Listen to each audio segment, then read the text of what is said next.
ఈ రోజు మనం తెలంగాణలో మరొక నయా స్కామ్ గురించి మనం మాట్లాడడం జరిగింది. పెంగ్విన్ సెక్యూరిటీస్ సంబంధించినటువంటి భారీ స్కామ్. దాదాపుగా దీంట్లో 150 నుంచి 200 కోట్ల వరకు కూడా ఉందని చెప్పి బాధితులు చెప్తున్నారు. ఇది కూడా మంగ్లీ తరహాకి సంబంధించినటువంటి స్కామ్.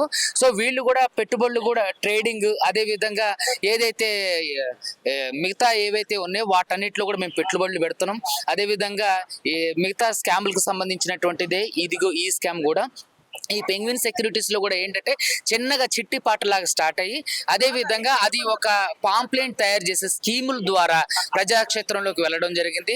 ఎవరైతే ఈ వాడేకర్ బాలాజీ ఉన్నారో, ఎవరైతే చౌదరి స్వాతి ఉన్నారో, వీళ్ళందరూ కూడా ఐడిపిఎల్ బాలానగర్ కి సంబంధించినటువంటి ఏరియాలో దాదాపు 150 కోట్ల పైన దందా చేయడం జరిగింది. అందులో బాధితులందరూ కూడా మన దగ్గరకు వచ్చినప్పుడు ఇవన్నీ చూస్తే మేము ఏఓడబ్ల్యూలో కేసు పెట్టించడం జరిగింది. అక్కడ ఎఫ్ఐఆర్ అవడం జరిగింది. అదే విధంగా నార్మల్ గా ఉన్నటువంటి పోలీస్ స్టేషన్ లో కంప్లైంట్లు ఇస్తే ఇది సివిల్ నేచర్ ఉన్నటువంటి కేసు కాబట్టి దీనికి సంబంధించినటువంటి మేము ఇక్కడ కేసులు చేయం, మీరు ఈఓడబ్ల్యూకి వెళ్ళమండం జరిగింది. సో చాలా వరకు కేసులకు సంబంధించినటువంటి ఫిర్యాదులు ఏవైతే ఉన్నాయో వాటన్నిటిని ఆర్పిఐడీల ద్వారా కూడా సంబంధిత పోలీస్ స్టేషన్కి పంపించడం జరిగింది. నేను ఏమంటున్నానంటే మీడియా ముఖంగా ప్రజలందరినీ నేను కోరుకునేది ఒకటే ఏంటంటే, దయచేసి ఇలాంటి స్కామర్స్ ని నమ్మకండి. మీకు ₹1,00,000 పెడితే 10,000 రూపాయలు వడ్డీ వస్తుందని కానివ్వండి, లేదంటే మీరు ఇంట్లోనే సామాను కొనుక్కొని చిన్న బిజినెస్ పెట్టుకోవచ్చు అని గృహిణులు కానివ్వండి, అదే విధంగా మీరు తక్కువ డబ్బులు పెడితే ఎక్కువ అంటే లాభాలు వస్తాయని చెప్పి ఏ ఒక్క విషయాన్ని కూడా దయచేసి నమ్మకండి. తెలుగు రాష్ట్రాల ప్రజలందరూ కూడా మీరు గమనించాల్సింది ఏంటంటే, ఇక్కడ ఏదైతే ప్రజాక్షేత్రంలో జరుగుతున్నటువంటి ఆర్థిక నేరాలు ఉన్నాయో అవన్నీ కూడా మీరందరికీ కళ్ళకు కట్టినట్టు ప్రతిరోజు చూస్తూనే ఉన్నారు. ప్రభుత్వ రంగ సంస్థలకు సంబంధించినటువంటి పెట్టుబడులు కానివ్వండి, ప్రభుత్వ రంగ సంస్థలకు సంబంధించినటువంటి ఇన్వెస్ట్మెంట్స్ తప్ప మీరు ప్రైవేటు వ్యక్తులను కానివ్వండి, ప్రైవేటు సంస్థలను కానివ్వండి, ఈ ఇంట్లో మీరు 4-5 కలిసి వేసుకునే చిట్టి పాటలను కూడా దయచేసి నమ్మకండి. రానున్న రోజుల్లో ఇవన్నీ కూడా ఒక పెద్ద ఆర్థిక నేరాలుగా పరిణమిల్లుతున్నాయి. సో దయచేసి గృహిణులకు సంబంధించి ఇలాంటి వాళ్ళ టార్గెట్ ప్రధానంగా ఎవరైతే సాధారణ గృహిణులు ఉంటారో వాళ్ళే వీళ్ళ టార్గెట్. సో కాబట్టి మీరు దయచేసి ప్రజలందరూ కూడా గమనించండి, ఇలాంటి ఆర్థిక నేరగాళ్ళని దయచేసి మీరు నమ్మకండి. మీకు జరిగినటువంటి మిగతా స్కామ్లు ఏవన్నీ ఉంటే అవన్నీ కూడా ప్రభుత్వం దృష్టికి తీసుకురండి. ఖచ్చితంగా వీటి మీద ప్రభుత్వాలు సీరియస్ యాక్షన్ తీసుకోవాలి. ఇప్పటి వరకు కూడా ఆర్థిక నేరాలకు సంబంధించినటువంటి విషయాలన్నీ కూడా నాన్ కాగ్నైజబుల్ కాంపౌండ్ కింద ఉండడం వల్ల ప్రభుత్వాలకు సంబంధించినటువంటి ఏదైతే ప్రభుత్వ రంగ సంస్థ పోలీసులు ఉన్నారో వాళ్ళకి ఇది సివిల్ నేచర్ కేసు కాబట్టి వాళ్ళు పట్టించుకోవడానికి అవకాశం లేదు. కాబట్టి ఇలా ఆర్థిక నేరాలు అనేకం జరగడానికి అవకాశం అవుతుంది. సో కాబట్టి ప్రభుత్వాలు కూడా దయచేసి వీటి మీద స్పందించండి. వీటన్నిటిని కూడా కాగ్నైజబుల్ నేరాల కిందకి పరిగణించండి. ఈ బిఎన్ఎస్ లో ఖచ్చితంగా వీటి గురించి అమెండ్మెంట్స్ చేయండి.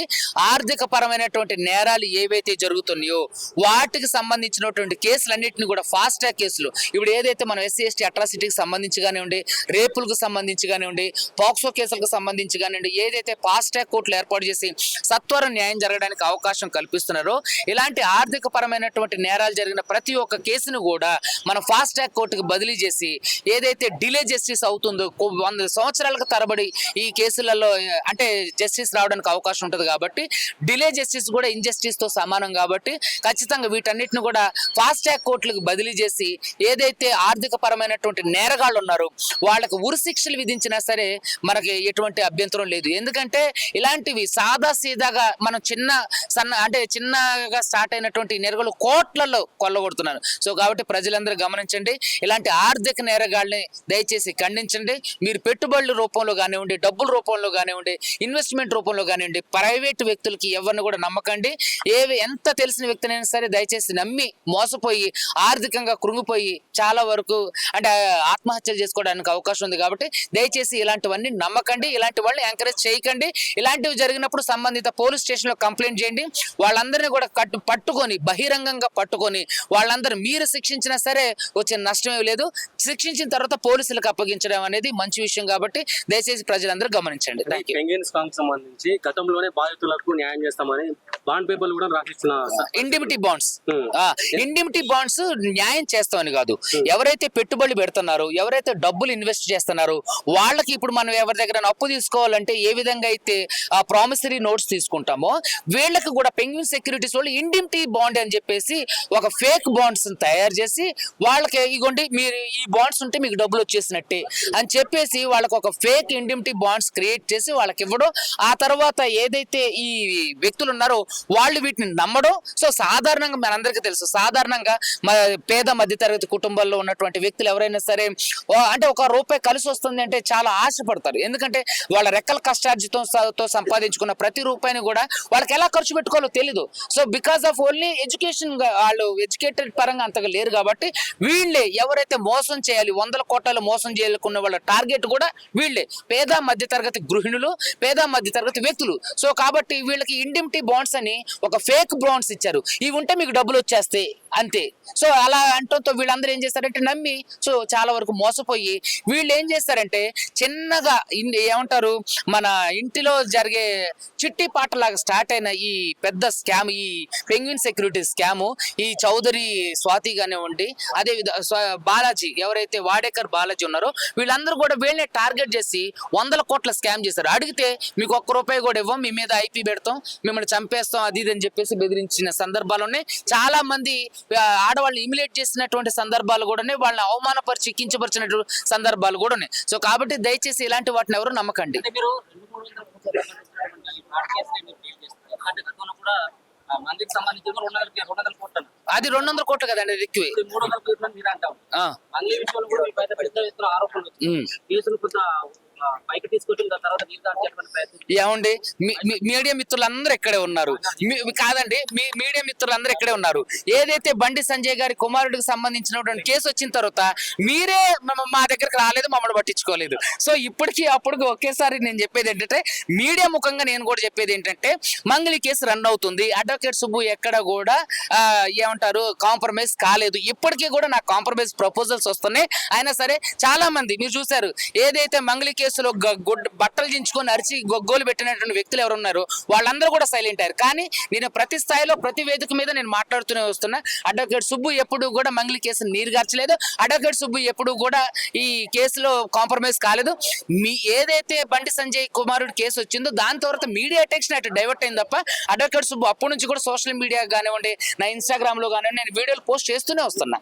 సో ఇలా ఈ పెంగ్విన్ సెక్యూరిటీస్ కేసు కూడా సీరియస్ గా తీసుకొని ఇందులో ఖచ్చితంగా సత్వర న్యాయానికి ఏదైతే సిట్ లాంటి ఉన్నత విచారణ కమిటీలు ఏర్పాటు చేసి, లేదంటే హైకోర్టు ఉన్నత న్యాయమూర్తులతో సిట్టింగ్ జడ్జిలతో విచారణ కమిటీ చేసినప్పుడు మాత్రమే దీంట్లో సత్వర న్యాయం జరగడానికి అవకాశం ఉంది. కాబట్టి దయచేసి ప్రభుత్వాలు కూడా గమనించి ఈ ఆర్థిక పరమైనటువంటి నేరాలు జరగకుండా ఉండడానికి ఒక టోల్ ఫ్రీ నెంబర్ ని, ఒక నిర్దిష్టమైనటువంటి చట్టాలని, కఠినమైనటువంటి చట్ట అమలును కూడా చేయాలని కూడా నేను కోరుకుంటున్నాను.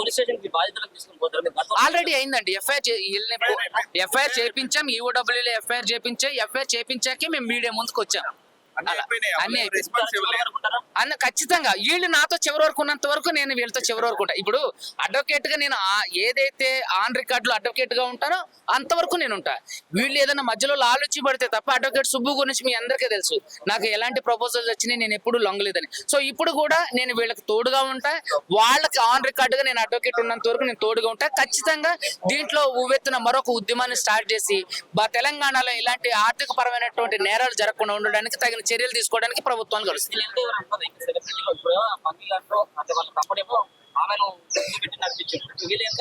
ఎవరు లేరండి, అంటే ఇప్పటి వరకు మా ప్రాథమిక విచారణలో వీళ్ళు వెనక అంటే రాజకీయ నాయకులు ఉన్నారని తెలుసు కానీ ఎవరు సెలబ్రిటీస్ అయితే లేరు. ఏదైతే ఈ వాడేకర్ బాలాజీ కానివ్వండి, ఈ చౌదరి స్వాతి కానివ్వండి, వీళ్ళందరూ కూడా సాదాగా వచ్చిన వాళ్ళే. వీళ్ళందరి దగ్గర కోట్లు కొల్లగొట్టి వీళ్ళందరూ చంపేస్తామని కూడా బెదిరించిన వాళ్ళు. మీరు ఒకలా కేసు పెడితే మీకు రూపాయి కూడా ఇవ్వనని మాకు మళ్ళీ బెదిరింపులు, ఆడవాళ్లే అసహ్యమైనటువంటి మాటలు. సో కాబట్టి దయచేసి ప్రజలందరూ గమనించండి, ఇలాంటి వాటిని నమ్మకండి. ఏదైతే ఇలాంటి ఆర్థిక పరమైన నేరాలు ఉన్నాయో నొక్కి వక్కాలించి చెప్పేది ఏంటంటే, భవిష్యత్తులో కూడా సాధారణ గృహిణులు కానివ్వండి, మధ్యతరగతి ప్రజలు కానివ్వండి, దయచేసి ఇలాంటి వాళ్ళలో చిక్కుకోకండి.